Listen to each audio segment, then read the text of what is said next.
Hey, everybody. Welcome back to the whole Bible series. Today, we will be finishing Genesis, going through chapters 24 through 50. So what is Genesis? We went through these last couple episodes. If you're interested in that, go back to episode 2, and you can learn some more about Genesis and who wrote Genesis. We started in Genesis 1 through 11 talking about creation and 3 rebellions. At the end of the 3rd rebellion, the nations were scattered. And so God divided the nations and disinherited them.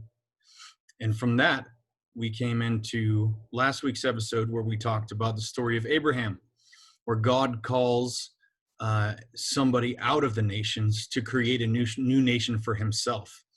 And we left that off with Abraham settling near Hebron in what is now Israel, and had a little tiny portion of land there. But here on the right is what God actually promised to him, to bless him with all of this land. And so we're going to continue on from there. So today we continue chapters 24 through 50. So we'll start with the story of Isaac. Chapter 24. Now Abraham was old, well advanced in years, and the Lord had blessed Abraham in all things. And Abraham said to his servant, the oldest of his household, who had the charge of all he had, "Put your hand under my thigh, that I may make you swear by the Lord, the God of heaven and the God of earth, that you will not take a wife for my son from the daughters of the Canaanites, among whom I dwell, but will go to my country and to my kindred and take a wife for my son Isaac." The servant said to him, "Perhaps the woman may not be willing to follow me to this land. Must I then take your son back to the land from which you came?" Abraham said to him, "See to it that you do not take my son back there. The Lord, the God of heaven, who took me from my father's house and from the land of my kindred, and who spoke to me and swore to me, 'To your offspring I will give this land,' he will send his angel before you, and you shall take a wife for my son from there. But if the woman is not willing to follow you, then you will be free from this oath of mine, only you must not take my son there." So the servant put his hand over the thigh of Abraham, his master, and swore to him concerning this matter. So first here, just reiterating from what we learned last week, that God had blessed Abraham in everything that he did. And it didn't matter that Abraham was not perfect. God had chosen him and chose to bless him because he loved him, not because Abraham was good or righteous. We see here that Abraham is concerned that he doesn't want his son to intermarry with the Canaanites. Excuse me. But wants somebody from his own clan to marry his son. And he further doesn't want his son to leave the land because God had promised this land to them. Lastly, on the bottom here, we see that the servant is taking an oath by putting his hand under the master's thigh.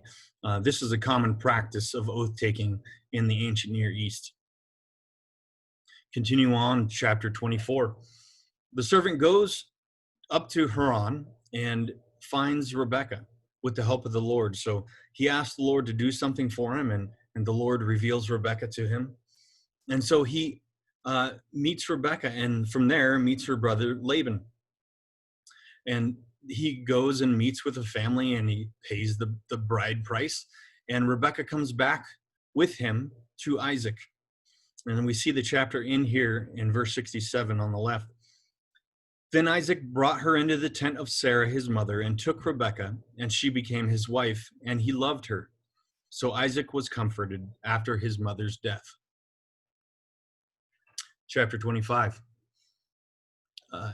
In the beginning of chapter 25, Abraham dies, and Isaac and Ishmael come together to bury him with Sarah in the cave of Machpelah.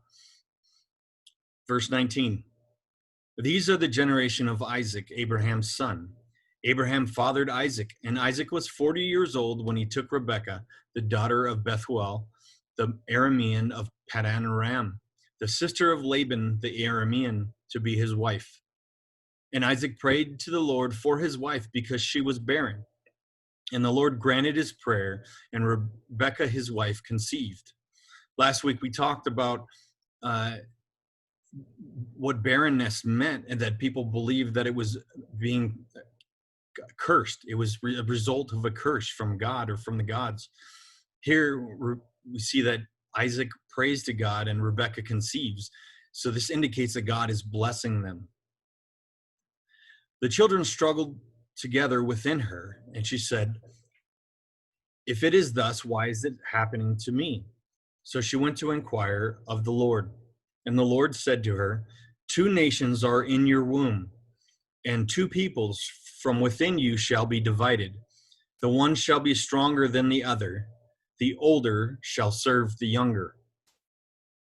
When her days to give birth were completed, behold, there were twins in her womb. The first came out red, all his body like a hairy cloak, so they called his name Esau. Afterward, his brother came out with his hand holding Esau's heel, so his name was called Jacob. Isaac was 60 years old when she bore them. Verse 27. When the boys grew up, Esau was a skillful hunter, a man of the field, while Jacob was a quiet man, dwelling in tents. Isaac loved Esau because he ate of his game, but Rebekah loved Jacob.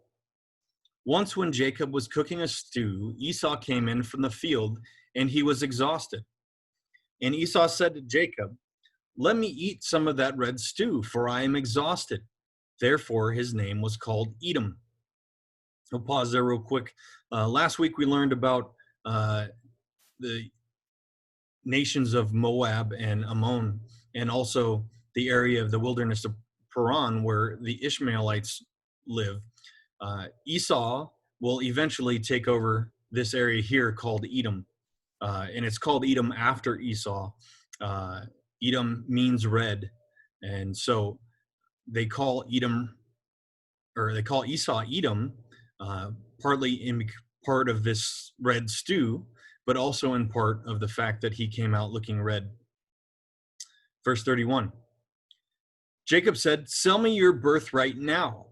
Esau said, "I am about to die. Of what use is a birthright to me?" Jacob said, "Swear to me now." So he swore to him and sold his birthright to Jacob. Then Jacob gave Esau bread and lentil stew, and he ate and drank and rose and went on his way. Thus Esau despised his birthright. So a birthright comes to the firstborn, and it's usually a double portion. So if there are two children, there will be 3 portions of the estate. 2 portions will go to the oldest child as their birthright, and the other child will get a single portion. Chapter 26. Now there was a famine in the land besides the former famine that was in the days of Abraham. And Isaac went to Gerar, to Abimelech, the king of the Philistines. Now we're going to pause here and talk about the Philistines.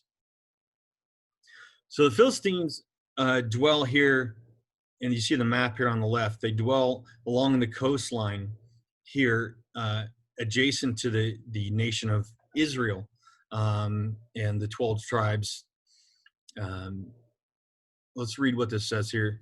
The Philistines, a people who immigrated from southern Greece to the coastland of Canaan, enemies of the Hebrew people between the time of the conquest until the divided kingdom.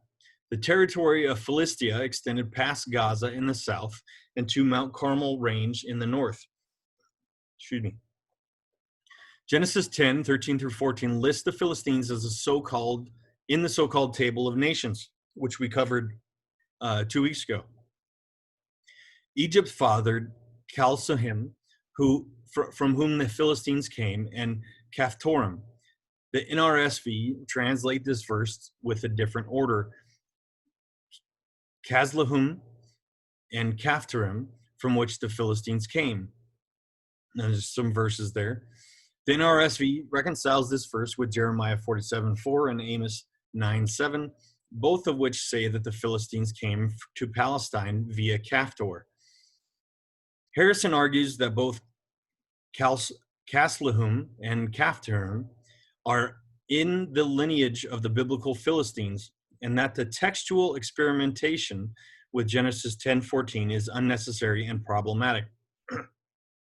Archaeologists have shown that the Philistines can be traced back to the Aegean, talking about the Aegean Sea here.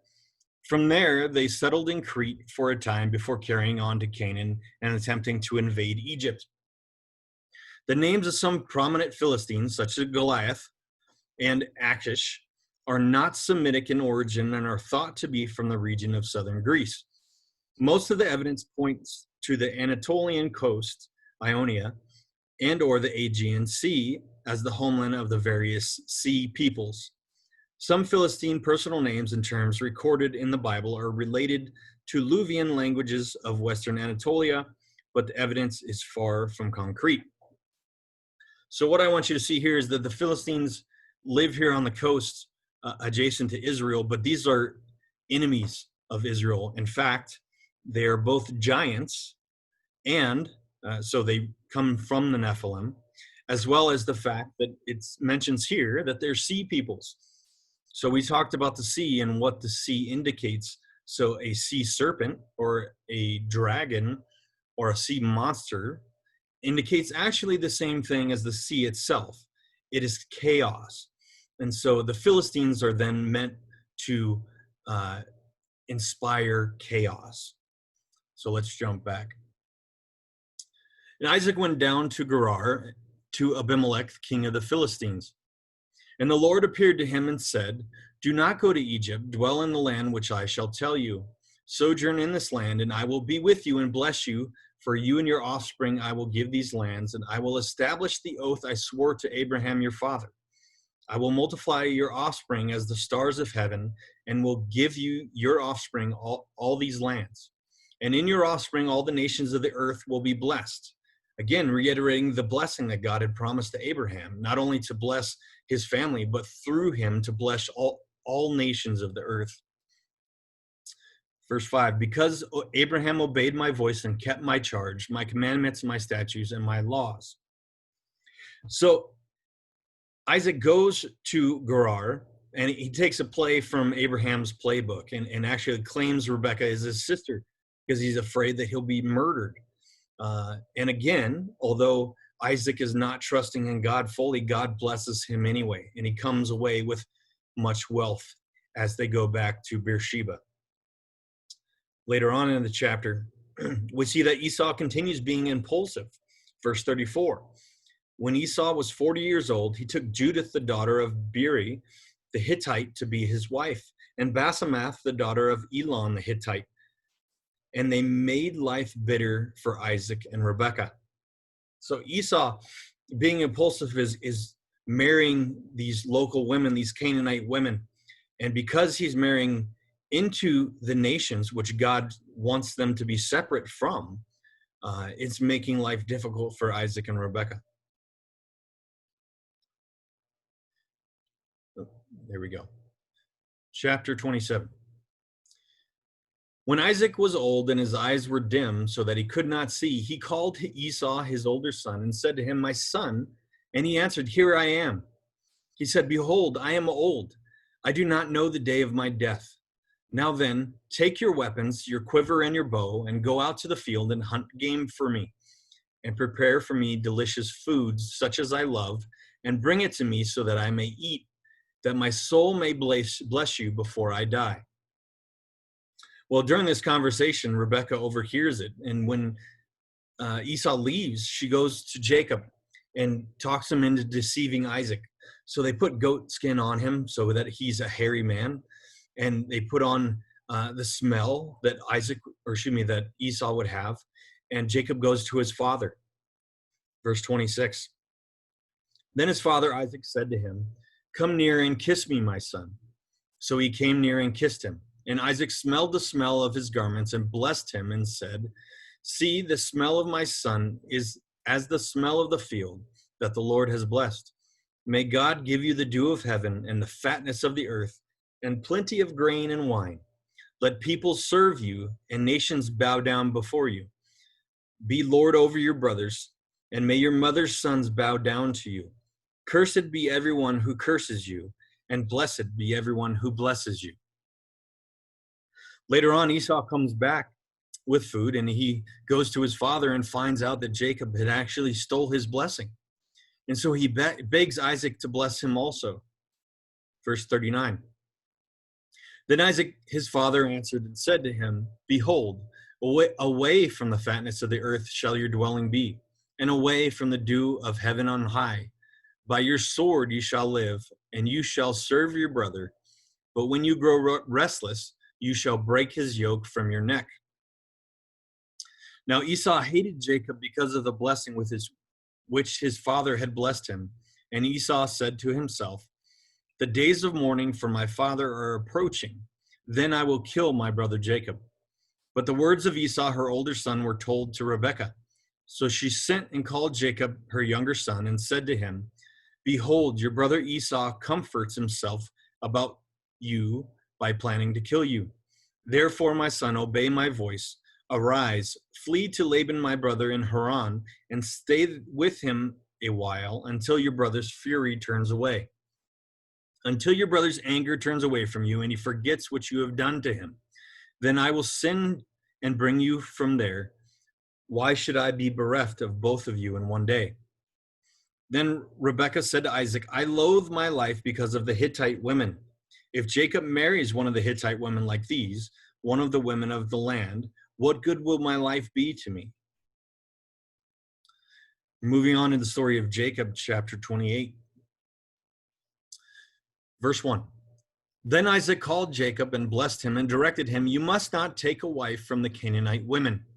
Arise, go to Paddan Aram, to the house of Bethuel, your mother's father, and take as your wife from there one of the daughters of Laban, your mother's brother. God Almighty bless you and make you fruitful and multiply you, that you may become a company of peoples. May he give you the blessing of Abraham to you and your offspring with you, that you may take possession of the land of your sojournings that God gave to Abraham." Thus Isaac sent Jacob away, and he went to Paddan Aram to Laban, the son of Bethuel the Aramean, the brother of Rebekah, Jacob and Esau's mother. So we see here Jacob heads back north to Haran, back to his extended family. Later on, verse 6 through 9, we see that Esau tries to appease his parents by marrying an Ishmaelite. Verse 10, chapter 28. This is as Jacob's on his way to Haran. Jacob left Beersheba and went to Haran.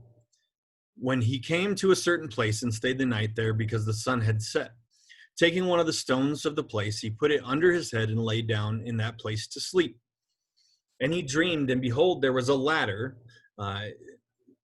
This really means a staircase or stairs, but that's what it says, ladder. There was a ladder set up on the earth, and the top of it reached to heaven.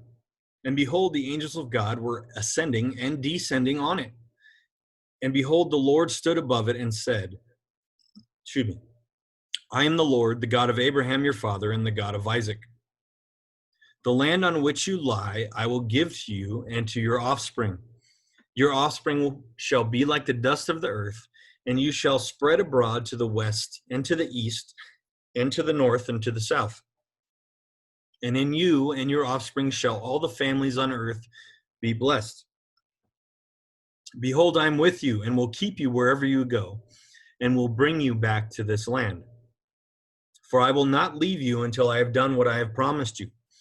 Then Jacob awoke from his sleep and said, "Surely the Lord is in this place, and I did not know it." And he was afraid and said, "How awesome is this place! This is none other than the house of God, and this is the gate of heaven." So early in the morning, Jacob took the stone that he had put under his head and set it up for a pillar and poured oil on the top of it. He called the name of the place Bethel, but the name of the city was Luz at the first. Then Jacob made a vow, saying, "If God will be with me and will keep me in this way that I go, and will give me bread to eat and clothing to wear, so that I come again to my father's house in peace, then the Lord shall be my God, and this stone which I have set up for a pillar shall be God's house." and of all that you give me, I will give a full tenth to you. So Jacob goes on, and he gets to Haran, and he meets Rachel on his way. And Rachel happens to be a daughter of Laban, and he immediately becomes infatuated with her. He loves Rachel. And so he goes back with her and meets with Laban. And Jacob promises to work for Laban for 7 years in return for Rachel's hand in marriage. But after the 7 years that he works, Laban pulls the old bait and switch, and he tricks Jacob into marrying Leah instead, which is his older daughter. And his rationale here is that the oldest daughter must get married before the youngest daughter. And so Jacob marries Leah instead without knowing it. And after a week, Laban offers Rachel as well to him as a second wife if he agrees to work for him for another 7 years. And Jacob agrees to do so. During his time of Jacob working for Laban, God blesses Jacob with a large family. So you see a little chart here on the left. So he has his 2 wives and their handmaidens who become his concubines. And through them, he has 11 boys and 1 girl. So after about 20 years, Laban tries to take further advantage of Jacob, and Jacob's finally had enough. And so he takes his family and his possessions, and they flee from Haran, and they head back toward home. Jacob has decided to try and reconcile with Esau. So in chapter 32, verse 9, and Jacob said, O God of my father Abraham and God of my father Isaac, O Lord, who said to me, return to your country and to your kindred, that I may do you good. Am I not worthy of at least all the deeds of steadfast love and all the faithfulness that you have shown to your servant? For with only my staff I crossed this Jordan, and now I have become 2 camps. He has split his family in 2 camps because he's afraid of Esau, and he doesn't want Esau to attack. And if Esau does attack, he's hoping that half his family can be spared. So again, finishing verse 10. For only with my staff I crossed this Jordan, and now I have become 2 camps. Please deliver me from the hand of my brother, from the hand of Esau, for I fear him, that he may come and attack me, the mothers with the children. But you said, I will surely do you good, and make your offspring as the sand of the sea, which cannot be numbered for a multitude. So see here on the map, this is the way that Jacob is heading as he plans on meeting Esau. Verse 22, that same night he arose and took his 2 wives, his 2 female servants, his 11 children, and crossed the ford of the Jabbok. He took them and sent them across the stream, and with everything else that he had, and Jacob was left alone. And a man wrestled with him until the breaking of the day. So I want you to see here in verse 24 that there's using anthropomorphic language again. So this is a physical person who's wrestling with him. Verse 25, when the man saw that he did not prevail against Jacob, he touched his hip socket, and Jacob's hip was put out of joint as he wrestled with him. Then he said, let me go, for the day has broken. But Jacob said, I will not let you go unless you bless me. And he said to him, what is your name? And he said, Jacob. Then he said, your name shall no longer be called Jacob, but Israel, for you have striven with God and with men and have prevailed. Then Jacob asked him, please tell me your name. But he said, why is it that you ask my name? And there he blessed him. So Jacob called the name of the place Peniel, saying, for I have seen God face to face, and yet my life has been delivered. The sun rose upon him as he passed Peniel, limping because of his hip. Therefore, to this day, the people of Israel do not eat the sinew of the thigh that is on the hip socket, because he touched the socket of Jacob's hip on the sinew of the thigh. So it's very clear in this account that we're talking about the second Yahweh figure again, the Yahweh in human form figure. And it's clear that he announces himself as somebody who is God, because he says to Jacob that you have striven with God. And also Jacob says here that he believes that he is seeing God face to face. And then further evidence here at the bottom is that later on, the Israelites don't eat of the sinew of the thigh because they believe that God had touched Jacob's hip. So this is an interesting encounter where Jacob encounters God in person and prevails. And God blesses him because of it. Moving on to Jacob meeting Esau. So Jacob continues with his family on the road, and he keeps sending people ahead of him, trying to soften his brother's heart because he's still afraid of him. But when Esau comes and sees him, he embraces him. He apparently forgives him. He gives him a big hug. And so they meet together and squash their beef, as it were, and they go their separate ways. And Jacob settles in Shechem. So you see here on the map, he goes back across the Jordan and settles in Shechem. During their time in Shechem, Dinah, who's one of his daughters, Jacob's daughters, is raped, and Simeon and Levi take vengeance. And so they come up with this plot, and they murder all these men who are of this tribe of the rapist. And this will become important later. That's why I've highlighted it. So just take note here that Simeon and Levi do something that Jacob's not happy with. After that, God tells Jacob to relocate to Bethel. So chapter 35, verse 9. God appeared to Jacob again when he came from Paddan Aram and blessed him. And God said to him, your name is Jacob. No longer shall your name be called Jacob, but Israel shall be your name. So he called his name Israel. And God said to him, I am God Almighty. Be fruitful and multiply. A nation and a company of nations shall come from you, and kings from your own body. The land that I gave Abraham and Isaac I will give to you, and I will give the land to your offspring after you.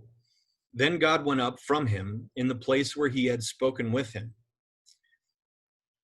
So God reiterates the blessing once again with Jacob. So he's changed his name to Israel, and he blesses him once again with the same blessing that Abraham and Isaac received. A little bit later, we see that Rachel dies, giving birth to Benjamin. So now Jacob has a 12th son, and Jacob dies during childbirth. Just after that, we find that Reuben, who's Jacob's oldest son, lays with one of his concubines. So he takes one of Jacob's concubines, and lays with her. Again, this will become important later, so note that. And then at the end of this, chapters 33 through 36, Isaac dies as well. So we're going to move on to the sons of Israel, chapters 37 through 50. And so here we get introduced to Joseph. Chapter 37. Jacob lived in the land of his father's sojournings in the land of Canaan. These are the generations of Jacob. And you see here, and on the chart, now Benjamin's on there, so we can see the full extent of Jacob's family. Back to verse 2. Joseph, being 17 years old, was pasturing the flock with his brothers. He was a boy with the sons of Bilhah and Zilpah, his father's wives. And Joseph brought a bad report of them to their father. Now Israel loved Joseph more than any of his other sons, because he was the son of his old age. And he made him a robe of many colors. But when his brothers saw that their father loved him more than all of his brothers, they hated him and could not speak peacefully to him. Now Joseph had a dream, and when he told it to his brothers, they hated him even more. He said to them, hear this dream that I have dreamed. Behold, we were binding sheaves in the field, and behold, my sheaf arose and stood upright, and behold, your sheaves gathered around it and bowed down to my sheaf. And his brothers said to him, are you indeed to reign over us? Are you indeed to rule over us? So they hated him even more for his dreams and for his words. Then he dreamed another dream and told it to his brothers and said, behold, I have dreamed another dream. Behold, the sun, moon, and 11 stars were bowing down to me. But when he told it to his father and to his brothers, his father rebuked him and said, what is this dream that you have dreamed? Shall I and your mother and your brothers indeed come and bow ourselves to the ground before you? And his brothers were jealous of him, but his father kept the saying in mind. Moving on. Later on, Jacob sends Joseph out to check on his brothers who were shepherding far away from home. When he gets there, his brothers, all except Reuben, inspire to kill Joseph. Reuben means to save him, but while Reuben is away, the others sell Joseph to the Ishmaelites, to traveling Ishmaelites. There are nomadic tribes of Ishmaelites that are coming through, and they're traveling, and the brothers sell Joseph to them as a slave. Eventually, the Ishmaelites make their way to Egypt, where they sell Joseph to the Egyptians. And here, Joseph falls into the service of Potiphar, who is a captain of Pharaoh's guard. But God blesses Joseph and makes him successful in all that he does. And so the captain, seeing how successful Joseph is, puts him in charge of his entire household. Later on, Potiphar's wife tries to seduce Joseph. But when he escapes from her and denies her, she makes up a story and gets Joseph thrown into prison. But even in prison, God continues to bless Joseph, and he gets put in charge of the prison. Chapter 39, verse 23. The keeper of the prison paid no attention to anything that was in Joseph's charge, because the Lord was with him. And whatever he did, the Lord made it succeed. A while later, Pharaoh jails both his chief cupbearer and his chief baker. And during the time when they're in jail, they each have a dream, and Joseph is able to interpret the dream. And so a few days later, the chief cupbearer is restored to his position, while the chief baker is murdered or is killed. But while the chief cupbearer is restored to his position serving Pharaoh, he forgets about Joseph. Actually, I managed to get an actual photo of this, which is down here in the corner. So I hope you enjoy that. Later, Pharaoh has a dream, and he calls all the wise men and magicians from all of Egypt to come in, but no one can interpret the dream. And it's at that point that the chief cupbearer remembers Joseph. Chapter 41, verse 14. Then Pharaoh sent and called Joseph, and they quickly brought him out of the pit. And when he had shaved himself and changed his clothes, he came in before Pharaoh. And Pharaoh said to Joseph, I have had a dream, and there is no one who can interpret it. I have heard it said that when you hear a dream, you can interpret it. Joseph answered Pharaoh, it is not me. God will give Pharaoh a favorable answer. So you see here, we're going to touch this in a minute, but Joseph is setting something up. He's showing that God is the one interpreting the dream, not himself. Verse 17. Then Pharaoh said to Joseph, behold, in my dream I was standing on the banks of the Nile. 7 cows, plump and attractive, came out of the Nile and fed on the reed grass. 7 other cows came up after them, poor and very ugly and thin, such as I had never seen in all of the land of Egypt. And the thin, ugly cows ate up the first 7 plump cows. But when they had eaten them up, no one would have known that they had eaten them, for they were still as ugly as at the beginning. Then I awoke. I also saw in my dream 7 ears growing on one stalk, full and good. 7 ears, withered, thin, and blighted by the east wind, sprouted up after them, and the thin ears swallowed up the 7 good ears. And I told it to the magicians, but there was no one who could explain it to me. Then Joseph said to Pharaoh, the dreams of Pharaoh are one. God has revealed to Pharaoh what he is about to do. So here Joseph is making it clear that God is powerful, that God is more powerful than these magicians and wise men who live in Egypt, for he can interpret the dream. But he's also making it clear that God is revealing what God is about to do. He's showing Pharaoh that Yahweh God is the most powerful God. Continuing in verse 26. The 7 good years are, 7 good cows are 7 years, and the 7 good ears are 7 years. The dreams are one. The 7 lean and ugly cows that came up after them are 7 years, and the 7 empty ears blighted by the east wind are also 7 years of famine. It is as I told Pharaoh. God has shown to Pharaoh what he's about to do.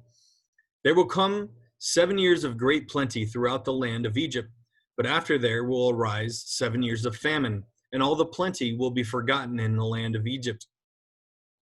The famine will consume the land, and the plenty will be unknown in the land by reason of the famine that will follow it, for it will be very severe. And the doubling of Pharaoh's dream means that this thing is fixed by God, and God will shortly bring it about. Now, therefore, let Pharaoh select a discerning and wise man and set him over the land of Egypt. Let Pharaoh proceed to appoint overseers over the land and take 1/5 of the produce of the land of Egypt during the 7 plentiful years. And let them gather up all the food during these good years that are coming, and store up the grain under the authority of Pharaoh for food in the cities, and let them keep it. That food shall be a reserve for the land against the 7 years of famine that are to occur in the land of Egypt, so that the land may not perish through the famine. And so Pharaoh decides to put Joseph in charge of all of this. Since Joseph has God on his side and God can interpret this dream for him, and God has shown him what God is about to do, Pharaoh puts Joseph in charge of all of Egypt. Verse 39. Then Pharaoh said to Joseph, since God has shown you all of this, there is none so discerning and wise as you are. You shall be over my house, and all my people shall order themselves as you command. Only as regards to the throne will I be greater than you. And so Joseph becomes the second most powerful man in Egypt, and he manages the storage of grain during the 7 years of plenty. During this time, he's married and has 2 sons, Manasseh and Ephraim. Later, when the famine begins, Joseph starts selling the stored grain to the hungry. Jacob, back in Bethel, sends his sons to Egypt to purchase grain because the famine is going on there as well, and they're running out of food. So he sends the 10 brothers, minus Benjamin, to Egypt to purchase grain. Chapter 42, verse 6. Now Joseph was the governor over the land. He was the one who sold to all the people of the land. And Joseph's brothers came and bowed themselves before him with their faces to the ground. So we see earlier, Joseph's dreams are now coming true. His brothers are bowing themselves to him. Verse 7. Joseph saw his brothers and recognized them, but he treated them like strangers and spoke roughly to them. Where did you come from, he said. They said, from the land of Canaan to buy food. And Joseph recognized his brothers, but they did not recognize him. And Joseph remembered the dreams that he had dreamed of them. After questioning them, Joseph demands that they bring Benjamin. He finds out that they have a brother through his questioning, and he demands that they bring Benjamin to prove that they are truthful. And so he sends them off with grain, but he holds Simeon captive until which time they bring Benjamin back. Jacob is distraught by this and doesn't want to send Benjamin because he's afraid of losing his only other son from Rachel. And it's not until they begin to run out of food again that Jacob allows them to take Benjamin to purchase more grain. And in doing so, Judah pledges to protect Benjamin with his life. So as they come back, Joseph tests them and finds out that they have grown from the men who they used to be, who sold him into slavery when he attempts to trick them and to imprison Benjamin, Judah offers himself in place of Benjamin for the sake of Israel. Now, this is an important note that we're going to see later on in the Bible. Benjamin is actually very reliant on Judah, and Judah has a place of power. And so here he does something noble and offers himself in place of Benjamin to Joseph to be taken captive. Chapter 45, reading from verse 4. So Joseph said to his brothers, "Come near me, please." And they came near. And he said, "I am your brother Joseph, who you sold into Egypt. And now do not be distressed or angry with yourselves because you sold me here, for God sent me before you to preserve life. For this famine has been in the land these 2 years, and there are yet 5 years in which there will be neither plowing or harvest. And God sent me before you to preserve for you a remnant on earth, and to keep alive for you many survivors." So Joseph is realizing that God has brought him here to maintain the people of Israel, to supply the people of Israel with food so they may live through the famine. Verse 8, "So it was not you that sent me here, but God. He has made me a father to Pharaoh and lord of all his house and ruler over all the land of Egypt. Hurry and go up to my father and say to him, 'Thus says your son Joseph, God has made me lord of all Egypt. Come down to me, do not tarry. You shall dwell in the land of Goshen, and you shall be near me, you and your children and your children's children, and your flocks and your herds, and all that you have. There I will provide for you, for there are yet 5 years of famine to come, so that you and your household and all that you have do not come to poverty. And now your eyes see, and the eyes of my brother Benjamin see, that it is my mouth that speaks to you. You must tell my father of all my honor in Egypt, and of all that you have seen. Hurry and bring my father down here." But he fell upon his brother Benjamin's neck and wept. And Benjamin wept upon his neck, and he kissed all his brothers and wept upon them. After that, his brothers talked with him. So the brothers head back to Bethel and gather Jacob and their families and head back to Egypt. And so you see here on the map, this is where they're heading, to an area known as Ramses in the land of Goshen. So this is in Lower Egypt, which is down in the delta where the water is merging into the Mediterranean Sea. And so this is a very plentiful area normally, not in times of famine, of course, but this area is great for growing things and for grazing herds and such. Let's look at chapter 46, verse 1. So Israel took his journey with all that he had and came to Beersheba and offered sacrifices to the God of his father Isaac. And God spoke to Israel in visions of the night and said, "Jacob, Jacob." He said, "Here I am." Then he said, "I am God, the God of your father. Do not be afraid to go down to Egypt, for there I will make you into a great nation. I myself will go with you to Egypt, and I will also bring you up again. And Joseph's hand shall close your eyes."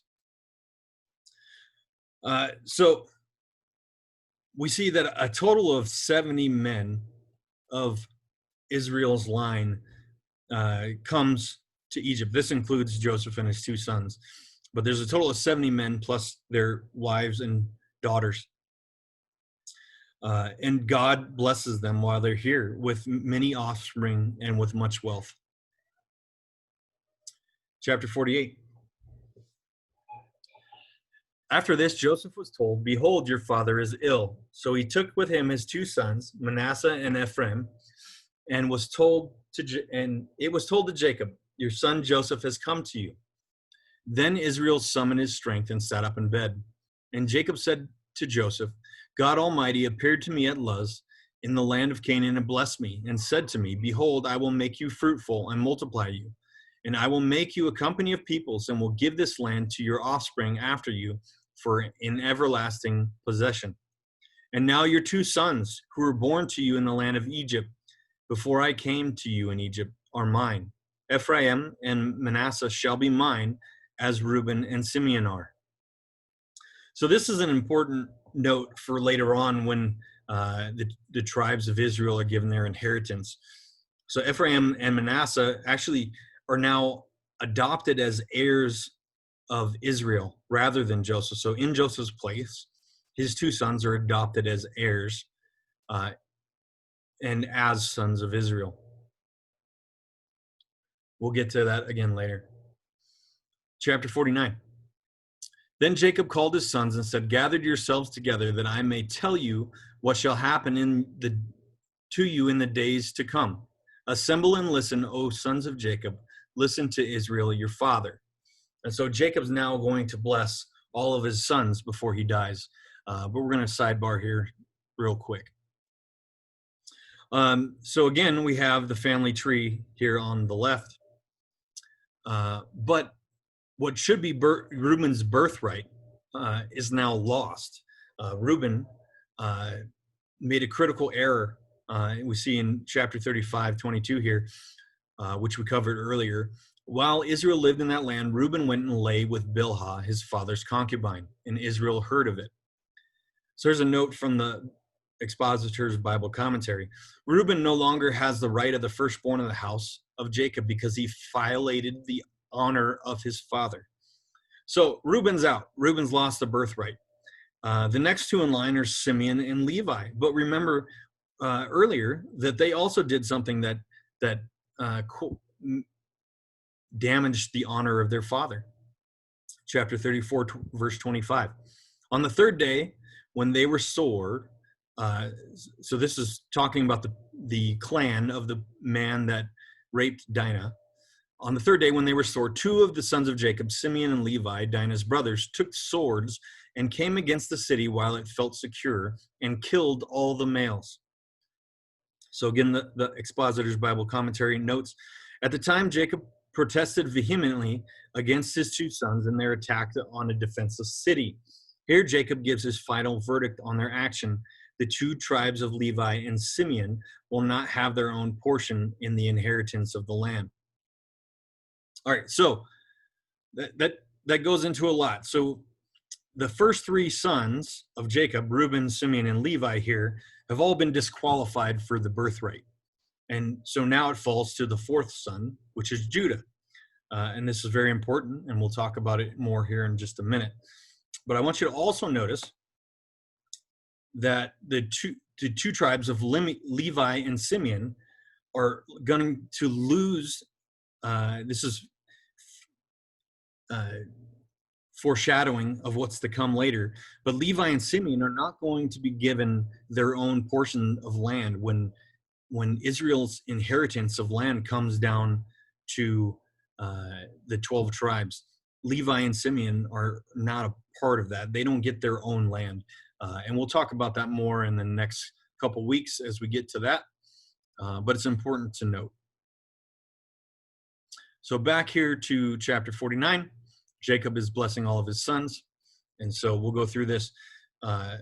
Verse 3, Reuben, you are my firstborn, my might, and the first fruits of my strength, preeminent in dignity and preeminent in power.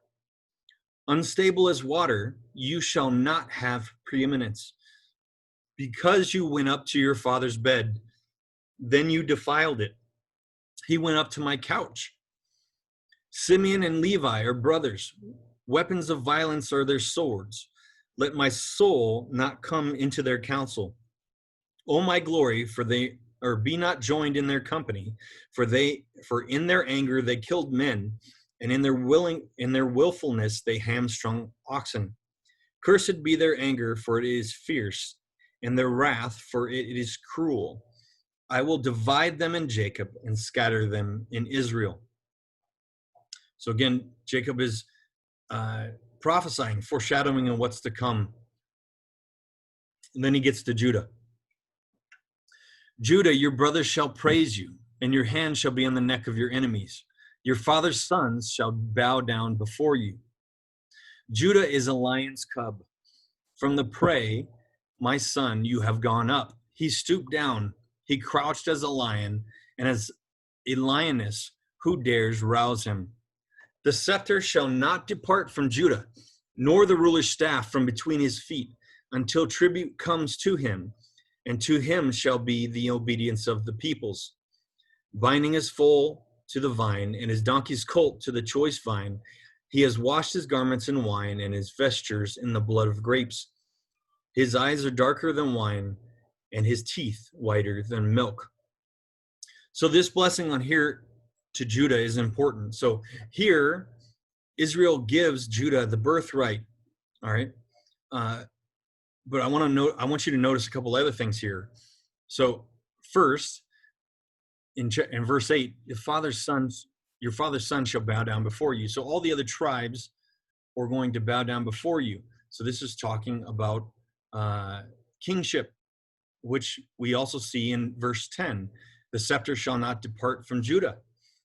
Okay, so Judah is bound. His tribe is bound to be king, to be ruler over all the other tribes.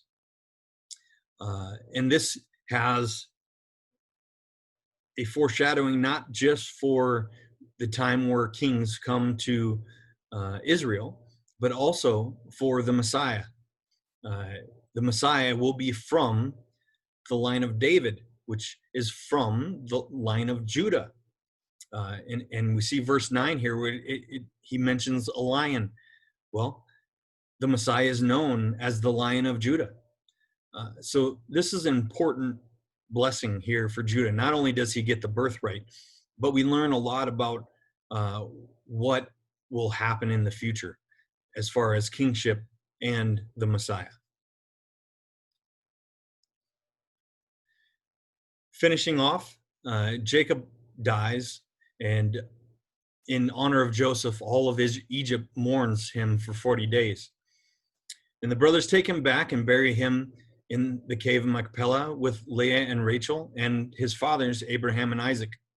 That's a picture of it here to the left, or what the traditional site of the cave of Machpelah. Let's see what it says in chapter 50, verse 15. When Joseph's brothers saw that their father was dead, they said, "It may be that Joseph will hate us and pay us back for all the evil that we did to him." So they sent a message to Joseph saying, "Your father gave this command before he died. Say to Joseph, please forgive the transgression of your brothers and their sin, because they did evil to you. And now please forgive the transgressions of the servants of the God of your father." Joseph wept when they spoke to him. His brothers also came and fell down before him and said, "Behold, we are your servants." But Joseph said to them, "Do not fear, for am I in the place of God? As for you, you meant evil against me, but God meant it for good, to bring it about that many people should be kept alive as they are today. So do not fear. I will provide for you and for your little ones." Thus he comforted them and spoke kindly to them. Verse 22. So Joseph remained in Egypt, he and his father's house. Joseph lived 110 years, and Joseph saw Ephraim's children of the third generation. The children also of Machir, the son of Manasseh, were counted as Joseph's own. And Joseph said to his brothers, "I am about to die, but God will visit you and will bring you up out of this land to the land that he swore to Abraham, Isaac, and Jacob." Then Joseph made the sons of Israel swear, saying, "God will surely visit you, and you shall carry up my bones from here." So Joseph died, being 110 years old. They embalmed him, and he was put in a coffin in Egypt. So I want you to see, as we finish Genesis, that this is how the sons of Israel ended up in Egypt. God brought them there to preserve them, to save them. But there comes not only the standard promise that Abraham, Isaac, and Jacob all received, but this promise here that Joseph notes in verse 24 of chapter 50. That God will visit you and bring you up out of the land to the land that he swore to Abraham, to Isaac, and to Jacob. And so that's the promise that we leave Genesis with, that God will bring them out of Egypt and restore them and give them the promised land. So if you have any questions, I'd love to hear them. Please comment below. Thank you for joining us, and see you next week.